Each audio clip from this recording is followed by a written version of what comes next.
Quel temps de chien à Carcassonne aujourd'hui. J'avais envie d'aller faire une petite balade, mais je crois que je vais me raviser. Par contre, ça n'a pas découragé certaines de mes copines, hein. Malena, Anaïs, Lauriane, Julie, Alexiane. Elles nous racontent toujours plein d'histoires, peu importe qu'il vente, qu'il neige, qu'il pleuve. Ouh là là, qu'est-ce qui pleut, est difficile pour faire la balade. En plus, je suis pas trop rassurée. Imaginez que l'eau, elle monte beaucoup et que ça puisse engendrer une inondation. Mais t'inquiète, une inondation, ça arrive pas comme ça, et puis c'est assez rare.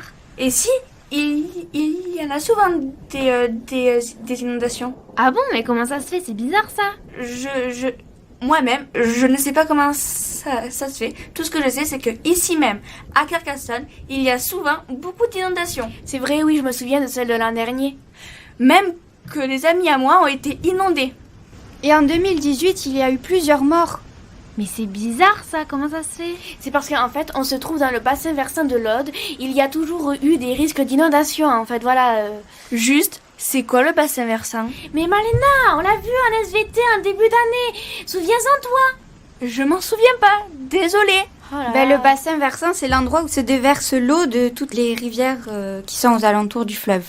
Oui, du coup, quand il pleut beaucoup, ça fait une accumulation de l'eau et qui engendre une inondation. Et en parlant de ça, la plus grande inondation recensée a été en 1891. Elle a atteint une hauteur de 7,95 mètres de haut. Pour dire quoi, c'est énorme pour l'époque, voilà. Et même, elle a battu même celle de 1820. Alors c'est vraiment... Ah, mais c'est ça la date sur l'échelle de graduation près du pont. J'ai compris. Oui, c'est ça. Mais c'est super haut. Le niveau de l'eau a presque atteint le niveau du pont. Ah, Alexiane, mais t'étais passée où? Désolée, j'ai raté le bus. Ah ben, de toute façon, c'est pas grave, là, il pleut trop, donc la balade, elle est foutue. Sinon, vous parliez de quoi? De l'inondation de 1891. Ah oui, elle est très tristement célèbre à Carcassonne parce que c'est la plus haute et la plus mortelle. D'ailleurs, on peut le voir grâce à l'échelle de graduation qui se situe près du pont. Oui, en plus, maintenant je sais ce que c'est. Heureusement que le pont a été construit en pierre au XIVe siècle. Stop! Je vous arrête. Il n'a pas été construit au XIVe siècle. Il a été construit en 1315 précisément. D'accord. Sinon, d'ailleurs, à propos du pont, vous avez entendu une histoire sur ça? Non, mais je sens que tu vas nous le dire. Eh ben, il paraît qu'un ouvrier est tombé du pont lors de l'inondation pendant la construction. Attends. Laisse-moi réfléchir. Je crois que je me rappelle de quelque chose. Mamie, elle nous aurait pas raconté un truc à ce sujet? Ah mais si, mais c'est avec un menuisier, non? Oui, il a voulu aller travailler sur la construction du pont alors qu'il y avait les inondations. Mais tellement il aimait son travail, il y est quand même allé. Oh là là, quelle idée, moi je l'aurais pas fait. Hein.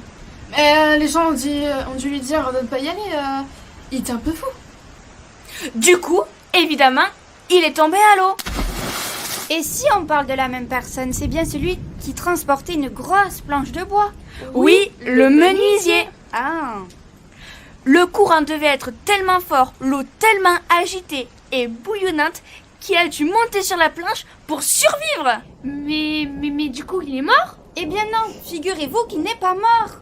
Non mais là, chapeau, vraiment chapeau. Il était hyper fort le gars, non? Parce que se mettre debout sur une planche pour la première fois, qui plus est, avec le courant hyper fort, vraiment, le courant à toute allure. Il devait éviter d'un côté le rocher, de l'autre l'arbre. Non mais chapeau, vraiment là, chapeau.